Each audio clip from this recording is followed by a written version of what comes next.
This is the Monday, September 7th, Labor Day 2015 episode of the History Author Show. Visit our iHeartRadio channel or subscribe on iTunes to enjoy a brand new episode every Monday morning.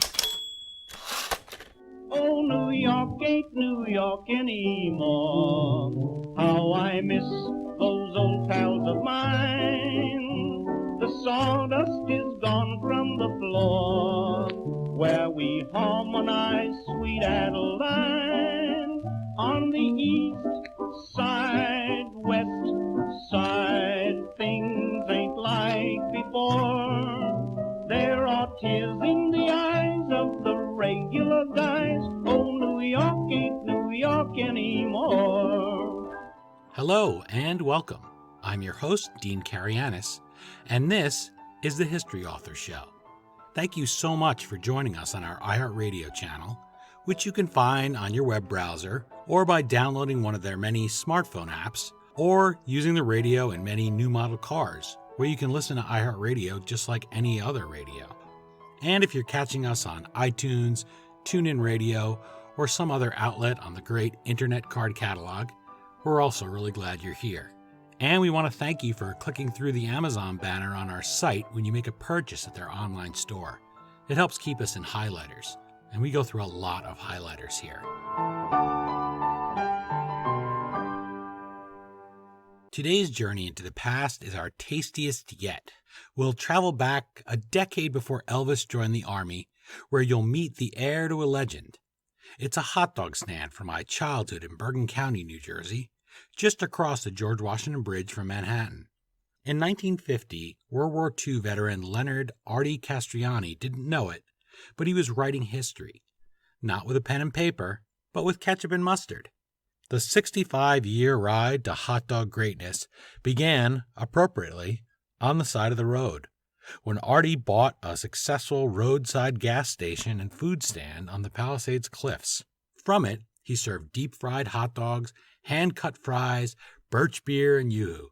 First, they fed the day-tripping families from nearby Palisades Amusement Park. But even after high-rises replaced the saltwater pool and rides, Callahan's endured, and it thrived. My father, Nicholas, visited Callahan's for the first time when he was just 3 or 4 years old, and he'll turn 80 next year. He and my mother, Katina, had their first date there in 1956. Callahan's was an institution in Fort Lee, and from age 7, Dan DeMiglio, Artie Castrianni's grandson, had a single goal in life: to carry on the family legacy. So when his dad and uncle sold the old place in 2006, Dan, not long out of college, was devastated.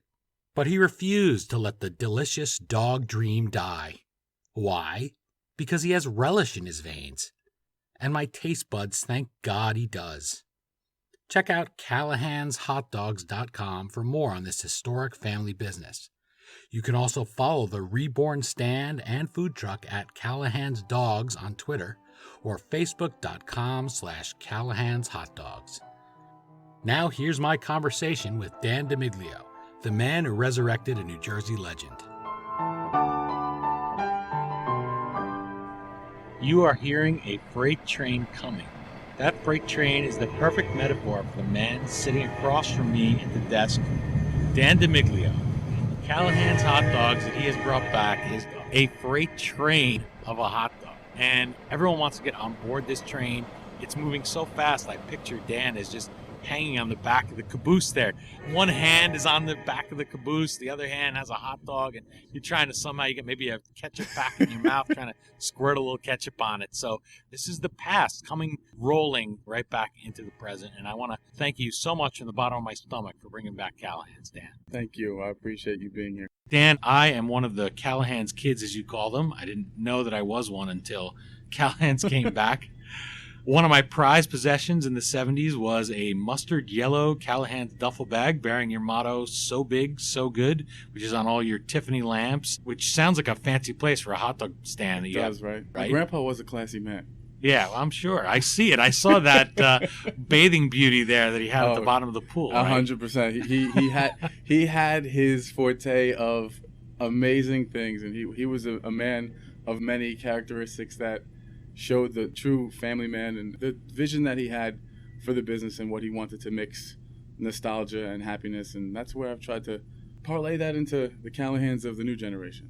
I think you've done it pretty well. As you Thank know, you. every time I come in here, I said to myself, don't keep saying what you think about Callahan's. Let Dan tell you, because it's true. 100%. I think the vision of what I've tried to bring back into the forefront of society and this area is, first and foremost, the belief of a memory and the belief of how that memory transcends so many different feelings right away. When you walk into Callahan's now, gives you that same feeling of old. And that's the common denominator that I get from every single customer that comes in and goes, wow, I feel like I'm back in Fort Lee. And that's where I tried to represent that with the actual glass box from the store and the tables and the authenticity of the actual hot dog and keeping everything the same, but integrating the new. And the new is me calling all the customers Callahan's kids and you bringing your bag again and filling up with some hot dogs. Well, I loaned it to my middle brother, Nick, and I'm hoping that when he hears this... Nick's probably putting that on eBay, Craigslist, and Nick has probably made a nice little penny. But Nick is not returning that bag, I'm sure. Palisades Amusement Park. You said that was the great adventure of our day.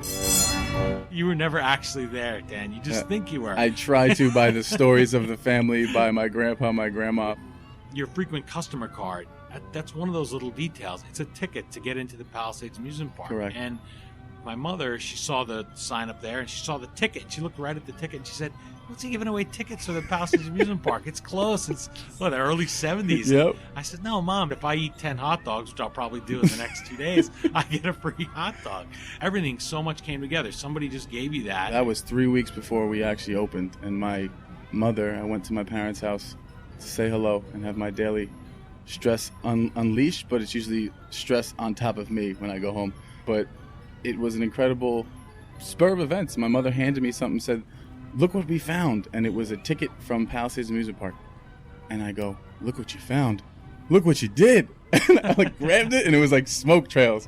I ran out and I came right back to the store and back to the office and scanned it and started working on it and doing a bunch of things graphically. And that's where I got the customer appreciation card. And it worked out fantastic because when you come to the store, and so many people love doing this, you come to the store and you see the back of a 57 Chevy. Why? Why not? And it was an incredible build out just of the 57, and it's driving through the Palisades Amusement Park. And the best thing that my father saw in this whole store before the 57 even went on, he saw the background of the Palisades Amusement Park and he was like, that's it. That's it. I worked there. I worked on the carousel. So it's just a fond memory of just that moment of seeing my father love that. Even before the car was on the wall. It is an incredible thing to integrate Palisades Amusement Park in such a legendary, iconic staple to so many people and so many amazing stories about that with the hole in the fence. I wasn't even born and all I hear about is the hole in the fence. Yeah. I'm like, is that even real? Because that would not last here. Yeah. But the hole in the fence story, that's it. Yeah, you know more about that. I don't know. I just know the hole in the fence. That was a great story. That, again, Palisades Amusement Park, I said early 70s, closed in 1971, opened in 1898. So we're talking middle of William McKinley's first term. Wow. Any excuse I get to mention McKinley.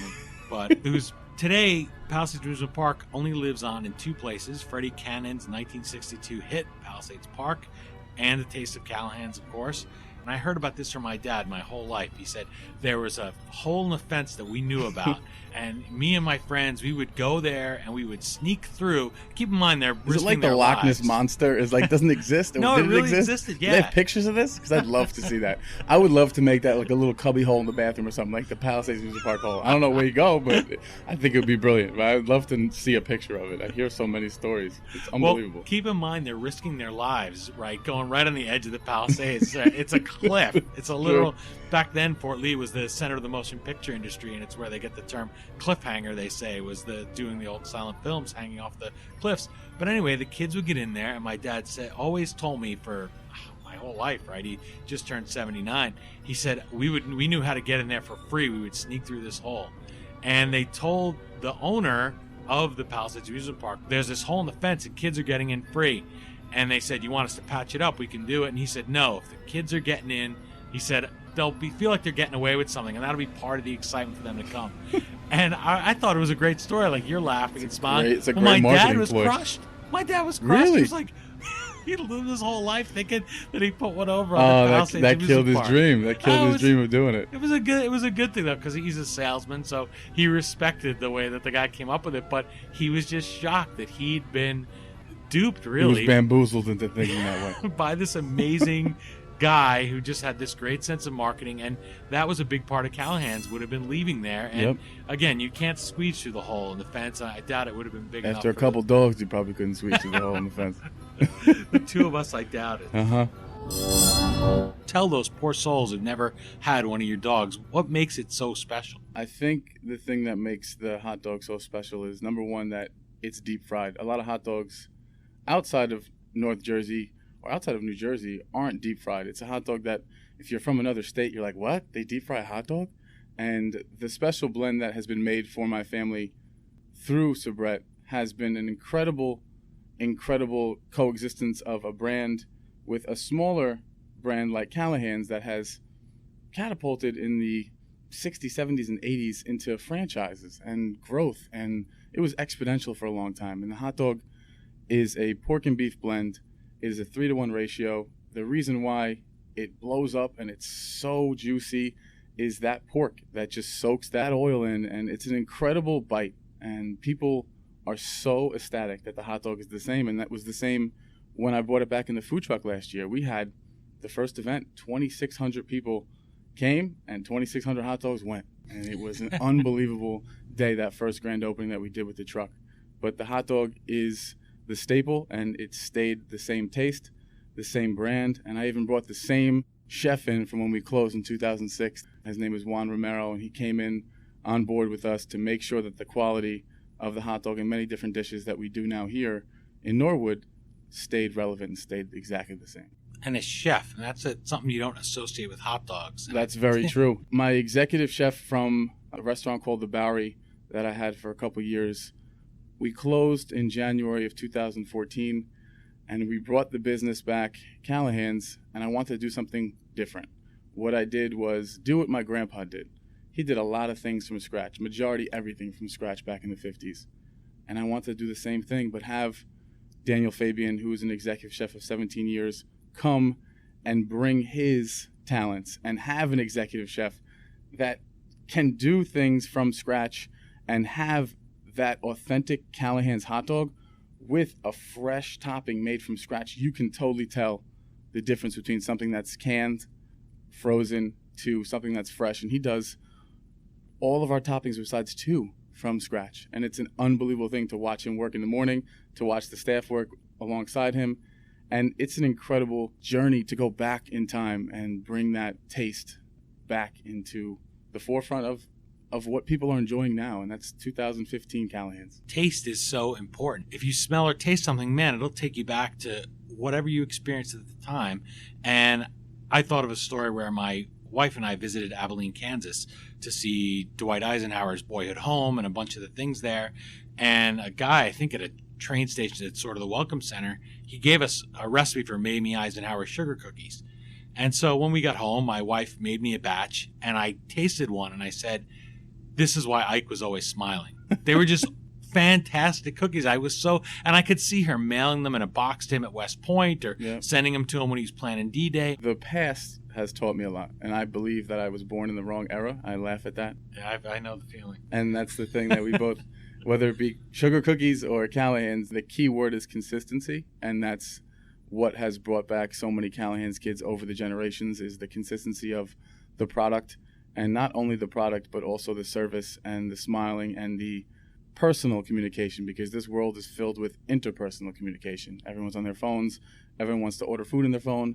No one wants to actually make an approach and actually speak to an attendant in the front, so to speak, like I have here at Callahan's. And that's the best part about the business, is the social interaction and the automatic communication with that, and also with the social media end. It's an amazing thing to see the rebirth of this brand.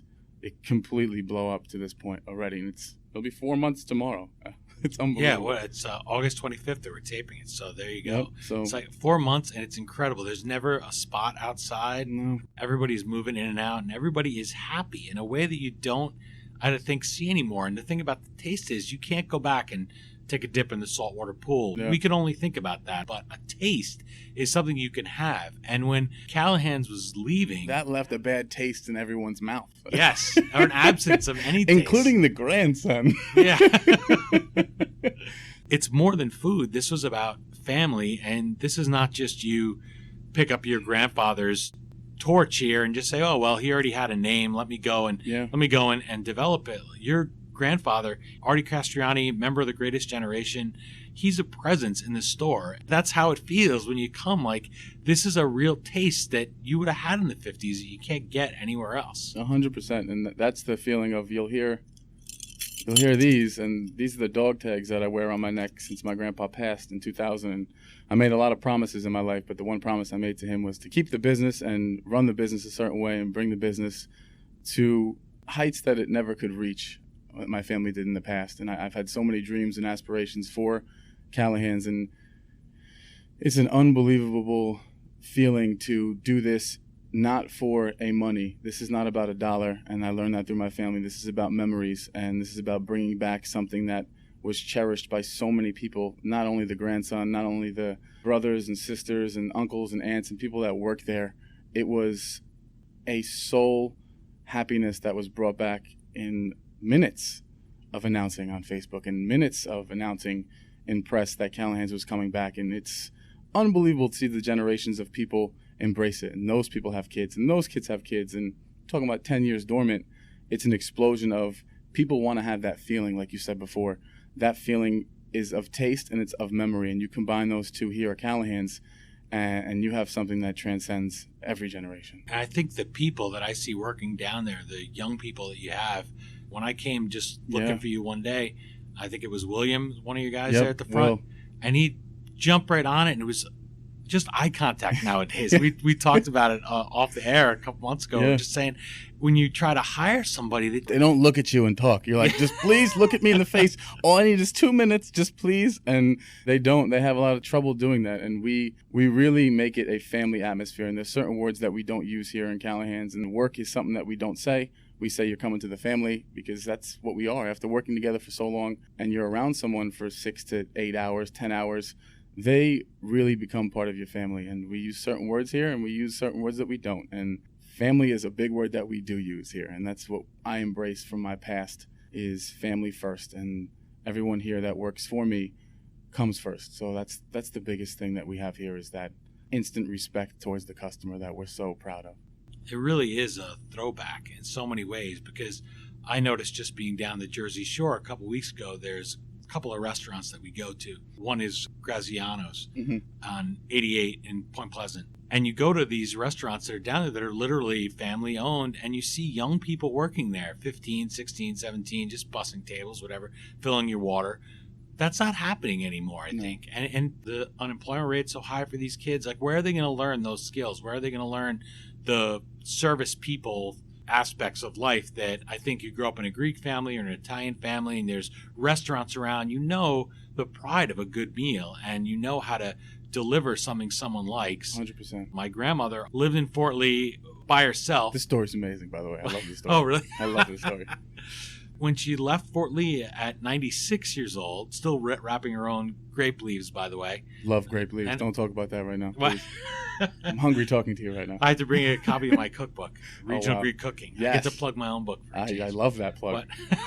But I'm going to definitely bring you one. Awesome. But anyway, when she didn't want to eat anything else and kind of lost her taste for it, she always loved the taste of the French fries from Callahan's. It was only a short way from her house. That's the thing, that food, that was a connection that we made together, you know, that she would be happy that it came in. I mean, especially since she wasn't supposed to be having it. I'm sure that the doctor would have said, no, don't eat Callahan's. The hidden gem, everyone says that. Hey, she lived to 104, so who I knew tell what everybody they it's only one Weight Watcher point, so everyone just listens to me now. Well, the Johnny Walker Black helped her. I think that canceled it out. There you go. Johnny Walker Black and Callahan's are great. Wow, those are combos that are only 21 and over, everybody. That's a 21 and over combo. That's it. Yeah, Will won't be having that for a couple of years. No, he won't. Not at all. But the attention to the historic details, I just want to get back. Just sitting in there, I brought my mom there the other day, and she was just looking around the place, and she tried the chicken sandwich, which is a new addition, right? It's fantastic. But that's the thing, the innovation of the new things you bring in, yet you're sitting at the same table. You're sitting under the same lamps. Like, tell us the story about those lamps. That was a great story. The thing is, people always ask, they go, where did you have these lamps? My God, they're so pristine, they're so clean, they look so new. And there's two stories. The first story is my parents' attic. That's the first story. Once the Fort Lee location closed and they started breaking things down, my family took as many lamps as they could, put them in old newspapers that my mother had a great time wrapping, and they put them upstairs in the attic. The tables that are in the store now, upstairs in the attic. The glass blocks in my mom's garden. You had to see me do a covert ops, jump over a fence, middle of the night, get the blocks, not be seen, but I was seen thanks to motion lights. And my mom caught me and was not too fond of me taking them away, but understood where I was going with it and was completely blown away by what I did underneath the 57 Chevy. And there's so many things in there that were original. The signs are original. I integrated them into making the custom bench. Majority of the signs are all original things and items that were in my parents' attic and in the basement of just their house. The unbelievable attention to detail and bringing that was the most important part of the 9-month process that I wanted to do of building. People were getting very impatient. I closed off the windows so people couldn't see, and that probably made it even worse because people couldn't see what was going on. And I know with my thought process and how I love the attention to detail, Callahan's is not only just a great product now, I've tried to make it my best way of an experience. And just like I tell you, and I tell people it was the Six Flags of the era, I tried to make it a tourist attraction, so to speak. And it's the funniest thing, Lisa Ung, who just rated us 3 out of 3 stars, and the 3 stars mean worth the trip from anywhere in North Jersey. And she said in her first couple sentences that it's a tourist attraction for North Jersey residents. And right there, I was ready to wrap it up and have a grape leaf. I was done. It was my best redemption and my best satisfaction towards that, and towards the 9 months of no sleep and no eating and espressos and just thinking about what the best thing the new Callahan's kid would enjoy from the manufacturing, what the truck developed into, was an incredible outpouring of love, and everyone embraces it and really loves it. And that's the best part about the whole place now, is just the love of what people give, and the smiles and the pictures taken, Dean, are unbelievable. People take pictures, it never gets old. Pictures, I'm carrying babies.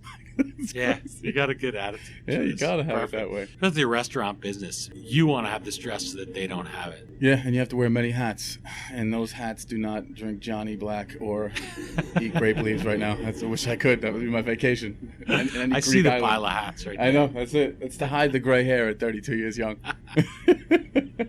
Again, my guest is the freight train of hot dogs in New Jersey, Dan DeMiglio, author of Callahan's Rebirth. And I should say North Jersey because I see a lot of the South Jersey people clamoring now to get Callahan's. Yes. But one freight train at a time. Well, that's what we got. Callahan's, again, a hot dog stand his grandfather started 65 years ago when Harry Truman was president.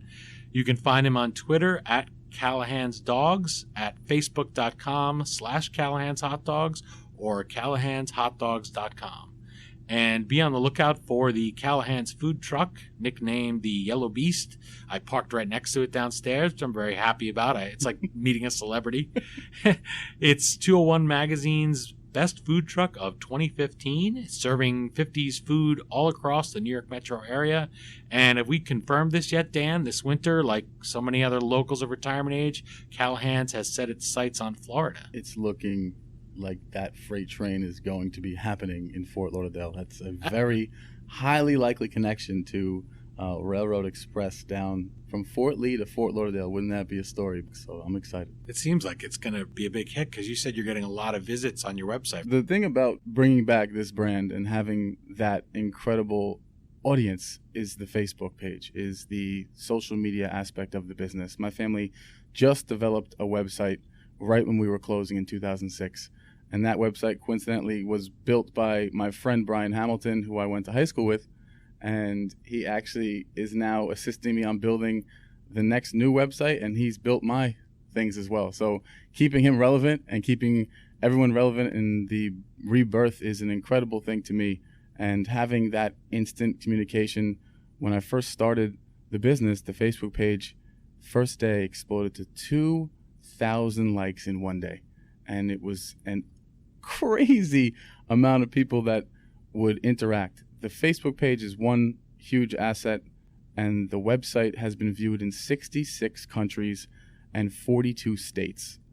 66 countries, Dean, and 42 states since April of last year. And that has told me enough. Google Analytics is an incredible thing that I would advise people to jump on if they want to be in business, in any type of business, because it's your bloodline, and it tells me the third highest views, almost 200 views per week, are in South Florida on the website. Right there is New Jersey's first, New York is second, and Florida is third.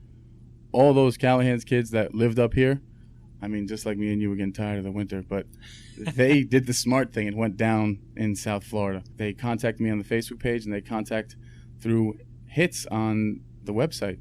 That right there is a huge part of why I'm willing to take that freight train down there and just give it a shot and see if the Callahan's kids will come out, and we'll make some more Callahan's kids along the way. So it's an exciting time right now for what's happening. And I have to say, to give you an idea of the reaction to the Yellow Beast when it first rolled up, our local newspaper used the word mob to describe the people. It was true, though. They're going to rock you back and forth. It really was. It didn't matter where it was. It just became a scene. And I had staff call me the Rolling Stones of hot dogs because they've never seen so many people freak out. I'm holding babies taking pictures. It was an unbelievable, even to now, people want me to hold their babies and take a picture. And I told my father, I go, Dad, I'm just serving a hot dog that my family did for 60 years.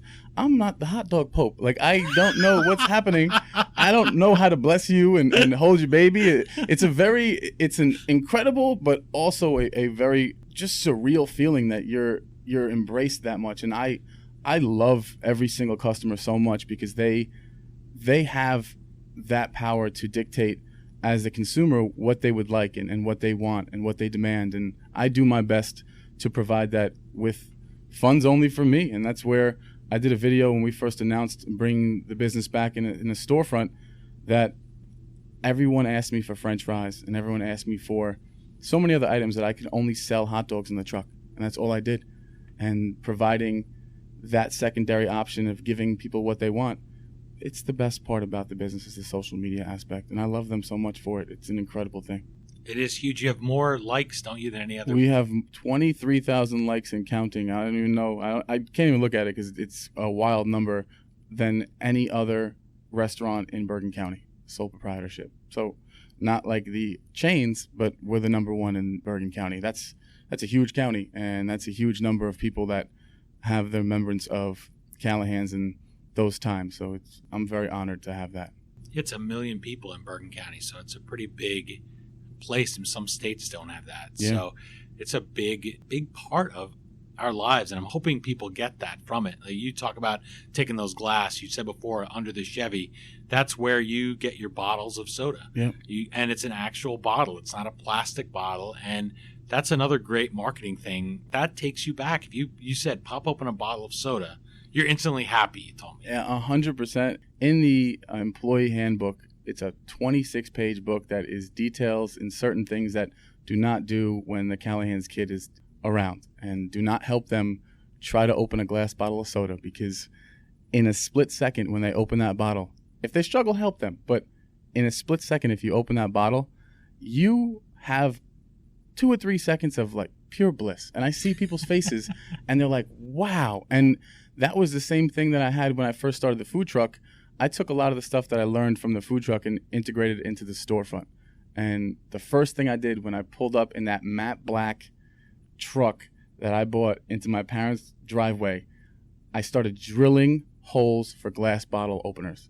And my dad and mother ran out of the house and they had no idea what I was doing. They were freaking out. Do not do glass bottles. Oh my God, liability. Oh my God, that's crazy. And now you span less than a year later, and I'm the only person in the state to carry glass bottle Diet Pepsi. Everyone can get the regular Pepsi, but glass bottle Diet Pepsi is what I get. And Pepsi has been extremely loving and supportive of me, and that's a brand that is recognizable with what my grandpa sold. My grandpa sold Pepsi back in the 50s and 60s and Yoo-Hoo, and to bring that back and that brand recognition to me was a huge, huge thing. And we are the #1 seller of glass bottle soda in the tri-state area and #1 in New Jersey right now. That, for the little store like this, Dean, it's an incredible thing to see the outpouring of the branding of Pepsi and Callahan's together. I'm very blessed to have them with me. There's so many of those things, and when I was describing this to my wife, I said, Dan is so blown away by this that there's so many times when you just go, what? Yeah. What? Yeah. You can't believe because I'm so the humbled outpouring. by it. I never thought it would turn to this. I always thought it was going to be an embrace and people loving it. But you say it the best, the social media aspect of the business and just that automatic connection that you have with the consumer, it is the beneficial part of this business now. And it's part of the world. Everyone has a phone to their face. Either it's on their ear or it's in their face. And that's part of what the business is now. It's the social media aspect of it. And that's where we are. That transcends any generation, because you have the younger generation on Instagram taking 1,000 pictures in here and posting it, taking Callahan's restroom selfies, and that's the biggest thing people do. They come in, they go to the bathroom, they take a picture, it says take a picture here and take a selfie, and it's hashtag Callahan's restroom, and people post them on Instagram. And then you have the older generations on Facebook, and they interact. So it's every single generation has their thing, and that's the beneficial part about me and having that here, and just having their love and affection towards the brand, because it's more than just a hot dog, and it always will be an American, iconic, legendary staple to me. And I hope to bring that everywhere possible and they keep that train, so to speak, moving in the right direction. And you also have the Mini Beast, just so people that don't have... As you can tell, my mind never stops. Yeah. And Mini Beast is the mobile marketing tool that holds glass bottle soda. That's my transport to and from different events, that parks outside the store. It lights up at night. It is the biggest structured hot dog on top of a van that size. And when I asked the company KDF to do it, he said, okay. And at this point, after what I've asked him to do with the build out of the store and different things, it didn't come as a shock anymore, because he just sees me as a certain way. And I'm blessed to have Steve and KDF with me on different things. But you should see the pictures that are taken with that thing. It's unbelievable. And you hashtag Mini Beast sighting, and people go crazy at the park, at Van Salm Park. People go crazy when we're driving down Forest Avenue. Is like the ticker tape parade of hot dogs. I think it's hysterical when they're together, when Yellow Beast and Mini Beast are together. It's a sight to see, because people they double take. And I love driving the truck and seeing my staff drive Mini Beast, and we're together. It's an unbelievable thing. And we pull up to events now. It's like this monumental event. It's incredible. I love having these tools at my fingertips, and I love having the customers embrace them as much as I do. And the Mini Beast, it reaches out to people who maybe aren't on social media, who are an older generation, who grew up like my parents, although my friend Dalton calls my mom the Facebook hawk. She's on there liking everything and commenting as soon as it before the JD and the Great Leaves. Oh, she's good. She doesn't hit it like my mother does. There you go. Not my grandmother. Sorry, Ma. But my grandmother does. Great reference. I'm hoping to also ask you about how you ended up being so Italian yet owning a place called Callahan. So even though that's not much of a segue, it's a smash cut. I could totally seg that way. Speaking of family, it just popped into my head. Wait a minute.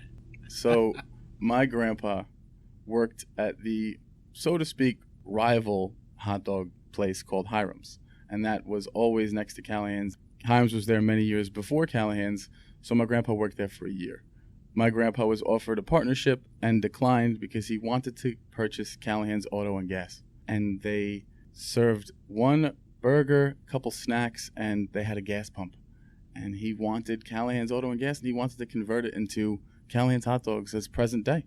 He finally got the offer from two old Irish ladies and the Callahan sisters, and he purchased it and turned it into Callahan's hot dogs. And with the explosion of Palisades Amusement Park, it's Sicilian-based people running an Irish-named restaurant. So we do not talk about any illegal things that went on in the 60s.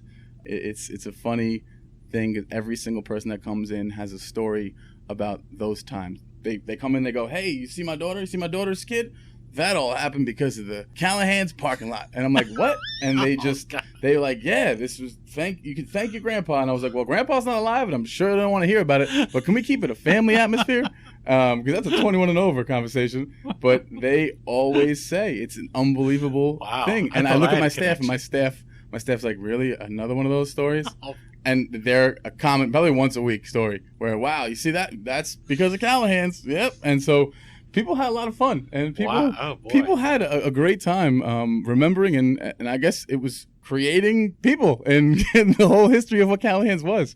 So there's so many funny memories, and there's so many amazing times that people can correlate to now, and that's the most important part to me is having that happiness and having that memory and keeping it alive.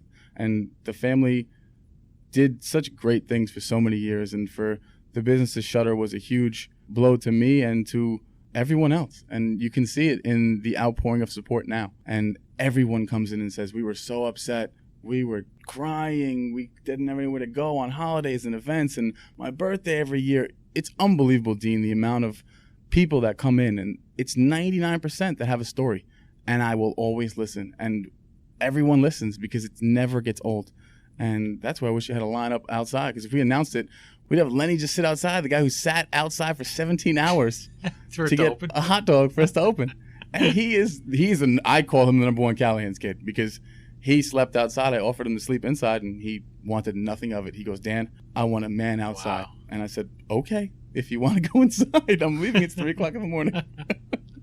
That's an example of the borderline not crazy, I call it fine loving of the brand. And he brought hot dogs back to his mother, who was sick. Those are big things to me. And that's where I say wow and what to you all the time, and to everyone else, because this is an extremely humbling experience every day. They're enthusiastic about it. And you talked about Hiram's. That's a rivalry. It was like the Yankees and the Dodgers in the 50s. The idea of going to Hiram's, it's like sacrilegious to people. And it was like, why? But certain people would go for certain items. Some people come in there and say, we came for the dogs, but we went to burgers for Hiram's. Yeah. We came for the beer, and I was laughing because I was like, majority of the stuff was the same. Everyone calls it a rivalry. And I think my grandpa and my family, before me taking over the business, there was a very big mutual respect for one another. When you have two businesses that are so profound and so big in an area, I really saw it as the Pat and Geno's of New Jersey. And there's so many places, and Pat and Geno's are steaks in Philly, if people don't know what that is. And if you don't know, you should look it up, because I'm going to go down there now because we're talking about it. You're hungry. How can you have the most delicious hot dogs in the world? As you can tell, all of this thinking and all of this stuff, I'm hungry. And that's what people go, how do you stay in such shape? I go, because I really probably don't eat a lot, because of just the pure adrenaline I have towards the brand, and the love that I get every day, and the nonstop freight train of where I want the business to go, and the willpower that I have in honor of my grandpa and in honor of keeping that promise, because this is more than just about a financial gain. It's about the gain of families and those new generations embracing what Callahan's is now. And rivalry, schmalvery, I think that everyone had their own thing, but it's amazing to see the rivalry and what people portray it. And people like making their own history, and they like making their own stories. And having the rivalry probably was a great story, but it was a mutual respect. And I think my family would be proud for me to say that, because I respect what they do, and I'm sure they respect what we do and what we did for a long, long time. I mentioned the Dodgers and the Yankees and the idea of this mutual respect and a rivalry. And I thought of the building of the old Giant Stadium when it was the new Giant Stadium in the mid-'70s. They came to your grandfather and they asked him to stock Callahan's hot dogs there. Now you're shaking your head already. Oh, that story. If you talk about a story, that that's the story that resonates in my head for the longest time. When I heard that story and my family told me that story, I wanted to just get up and walk out, because that was exactly what my grandpa did. He just got up and walked out. But the story goes, in very short version, gentlemen came to the store in the early 70s and were working on a project in the Meadowlands. And they wanted to speak to my grandpa about being part of something and this new thing that they were building and this new opportunity. And my grandpa wanted nothing of it. My grandpa was a family-oriented man, wanted to keep the business in the family, keep it run by family hands, and keep it just what it was. No growth. Family. My grandpa was old school, as you could tell. Little did the family know, later, that turned into Giants Stadium. Yes, Giants Stadium. 76,000 people, Giants Stadium. And two NFL teams, not two one. NFL, exactly. So my grandpa could have been the hot dog purveyor for the stadium. Could you imagine Callahan's hot dogs in the stadium? Dean, we wouldn't be sitting here right now.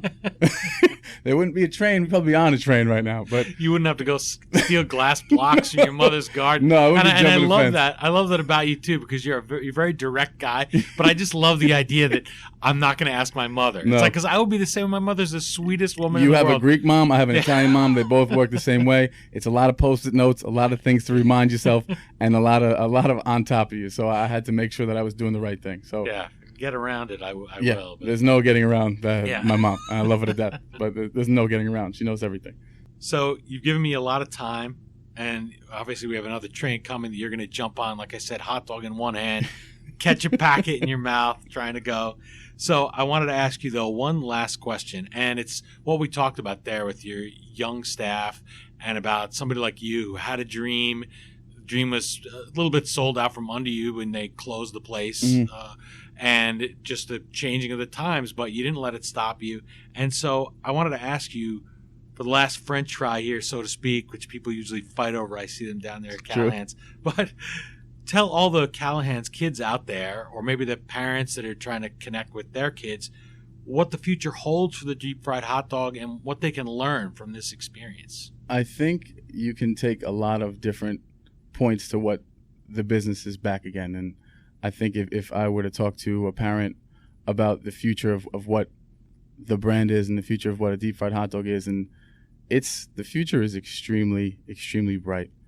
You have people now that work for me that are in their 18, 19, 20s, and they embrace something because it's the way that they're treated. How you're treated and how you're respected is how you're given back. And how I was raised in my family business since 9 years old was a way of respect. And having that respect and giving that respect, I think a lot of things are lost in today's society with that word. I always say to people, a handshake does not mean a promise anymore. Being American has kind of been lost. We fight each other when we should unite one another. And there's a lot of things about this brand that gives me the microphone or outlet, so to speak, to broadcast that there's still a hope in today's society. There's still a hope in what I portray fast food as fun food.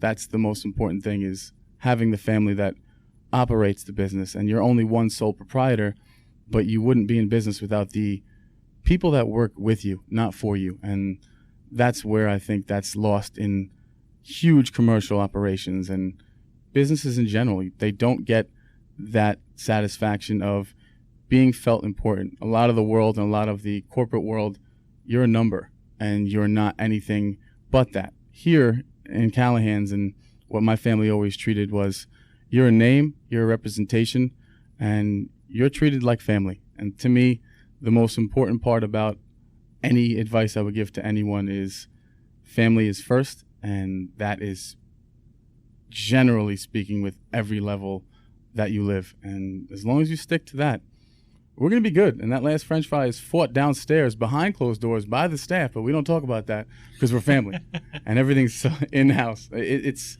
very blessed to have the staff I do, and very blessed to have the Callahan's kids that embrace this business as much as I do. And if they want to work, they can come on board, because this train is moving and it won't stop, just because it can't stop by the love that is powered by them. So I thank them, and I thank you, Dean, for having me on this incredible show. I want now something Greek to eat, and I want a drink. So that's where I'm at right now. I need to eat. I don't eat enough. So I appreciate you having me on. So thank you. Well, thank you for joining me, Dan DeMiglio, the man who resurrected Callahan's hot dogs, a man of many hats, and I think that one of those hats should be the hot dog Pope hat. And I think to go with the Yellow Beast and the Mini Beast, why not a little hot dog Pope mobile? Hey, we can do smoke, but it's going to be grease. It's going to have grease in it too, so it's going to be greasy smoke. I want a tiny Pope. It'll never happen. Yeah, I don't think so. No chance. I'm looking at a quote you have on the wall, which is one to leave people with. It's by Andrew Kirshner of Orange County, New York, just 10 years old. And he said, "If the world tasted like a hot dog, I would want it to be Callahan's." So thanks for bringing back that taste so everyone can taste it. It is a tourist attraction now, and you're going to see it somewhere near you soon. Thank you so much, Dean.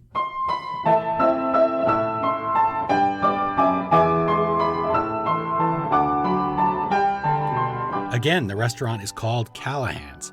And if you're not hungry after listening to that interview, then I didn't do my job. You can't go back to 1950 or take a dip in the Palisades Amusement Park saltwater pool, but you can taste what it was like. As I mentioned when I talked about writing regional Greek cooking, food really is a part of our history, and it drives so much of our humanity and reflects what we're living in at that time. The hot dog was such a huge part of our local New Jersey flavor, and you can go and taste them because Dan DeMiglio didn't let that taste fade into the past. The website is callahanshotdogs.com. The Twitter handle is @Callahan's, and you can like the So Big, So Good taste at facebook.com/Callahan'sHotDogs. My thanks to Dan DeMiglio for welcoming me into Callahan's like I was a member of his family. I really appreciate him joining us and sharing the legacy of his grandfather. Let us know what you think of the dogs and the interview on Twitter @HistoryDean or facebook.com/historyauthor. And thanks for clicking through our Amazon banner at historyauthor.com. We get a small order of fries every time you do that. I hope you'll join us next week for another trip into the past here on iHeartRadio, iTunes, or wherever you're listening to us. And remember, if you do subscribe on iTunes, please rate us there and leave us a review. We'd sure appreciate it. Well, that's it for this week's delicious installment of the History Author Show. So until next Monday morning, thanks for listening. Happy reading and eating. Come to think of it, Callahan's hot dogs do go great with my favorite books. I don't mind getting a little ketchup on the pages, do you? We still call it Broadway, but what's in a name? Take it from Georgie, it isn't the same. On the east side, west side, things ain't like before. There are tears in the eyes of the regular guys. Oh, New York ain't New York anymore. I'm not the hot dog Pope.